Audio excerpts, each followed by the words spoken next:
Guys, हाय, हम तुम्हारा ही wait कर रहे थे। वाओ, तुम दोनों कितनी सुंदर हो। क्या तुम दोनों बहनें हो? नहीं, हम बहनें नहीं हैं। मेरा नाम रिया है और ये टीना मेरी नेबर। मैं एक गरीब फैमिली से हूँ। मेरी पढ़ाई का खर्च रिया के पापा ही उठा रहे हैं। ओह, टीना गरीब जरूर है, लेकिन वो पढ़ाई में बहुत अच्छी है, इसलिए पापा ने कहा है वो पढ़ लिख कर खुद की एक पहचान बनाए। तुम्हें नहीं लगता रिया के सामने टीना के कपड़े बहुत सस्ते हैं? हाँ सही कहा। लेकिन टीना गरीब है तो क्या हुआ, वो सुंदर तो है, और सुंदर होना भी किसी अमीरी से कम नहीं। रूही सही कह रही है, मैं गरीब हूँ तो क्या हुआ, खूबसूरत तो हूँ। मेरी ये खूबसूरती मुझे अमीर बना सकती है। हाय गाइस, आज की पार्टी मेरी तरफ से मेरे और भी फ्रेंड आने वाले हैं। खुशी में कैसी लग रही हूँ? बहुत सुंदर। टीना हमेशा अपनी खूबसूरती को ज्यादा महत्व देती थी। हेलो गाइस, सॉरी थोड़ा लेट हो गया। अरे कोई बात नहीं, आओ बैठो। वाओ, ये कितना हैंडसम है और अमीर भी लगता है। अगर मेरी शादी इससे हो जाए तो मेरी गरीबी दूर हो जाएगी। समर उस लड़की को देख मुझ पर कुछ ज्यादा ही लाइन मार रही है। तेरा क्या ख्याल है? दिखने में तो गरीब लगती है, लेकिन टाइम पास के लिए बुरी नहीं है। टीना, हम यहाँ पढ़ने आए हैं, ये सब करने नहीं। तुम्हें अपनी पढ़ाई पर ध्यान देना चाहिए। रिया, ये पढ़ाई हम गरीबों के लिए नहीं है। आखिर हम पढ़कर भी क्या कर लेंगे? होनी एक मिडिल क्लास लड़के से शादी ही है। ईश्वर ने मुझे पैसा तो नहीं दिया, लेकिन यह खूबसूरती दी है जिसके बल पर मैं अपनी गरीबी दूर कर सकती हूँ। मुझे डर है एक दिन टीना की ये सोच टीना को लेना डूबे।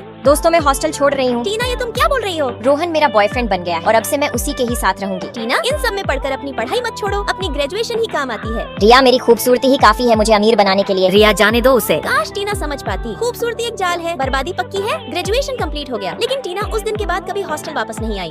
Rohan, I am pregnant. चलो ना शादी कर लेते हैं। शादी और तुमसे सोचना भी मत समझी। कहाँ मैं इतना अमीर और कहाँ तुम गिरा दो इस बच्चे को। क्या? रोहन, रोहन रुको। रोहन, तुम मेरे साथ ऐसा कैसे कर सकते हो? आज मुझे एहसास हुआ, मैं इन सब बातों में न पढ़कर अपनी पढ़ाई पर ध्यान देती तो आज मेरी खुद की एक पहचान होती। Cheers! आज हम पूरे 8 साल बाद मिल रहे हैं। मैंने सुना था टीना के बॉयफ्रेंड ने उससे ब्रेकअप कर लिया था। पता नहीं वो कैसी होगी। हाँ, मेरी भी उससे कभी मुलाकात नहीं हुई। रिया, तुम्हें कुछ पता है क्या? पता नहीं, उसने मुझसे भी कभी कोई कांटेक्ट नहीं किया। मम्मी, सब बच्चे अपने मम्मी पापा के साथ आते हैं। मेरे पापा कहाँ हैं? मम्मी सब मुझे चढ़ाते हैं, कहते हैं कि मैं आपकी नाजायज औलाद हूँ। मम्मी, ये नाजायज क्या होता है? बेटा, वो गंदे लोग हैं, आप उनकी बातों पर ध्यान मत दो। आप सिर्फ अपनी पढ़ाई पर फोकस करो और बड़े होकर अपनी खुद की पहचान बनाना। मेरी उस दिन की एक भूल ने आज मुझे इस मुकाम पर लाकर खड़ा कर दिया था। मम्मी, आप रो मत, मैं आपको रोता हुआ नहीं देख सकती। दोस्तों, प्यार गलत नहीं है, लेकिन बिना सोचे समझे प्यार करना एक दिन आपको इस मुकाम पर लाकर खड़ा कर सकता है। अगर मैंने सही कहा तो लाइक सब्सक्राइब करके कमेंट में जरूर बताना।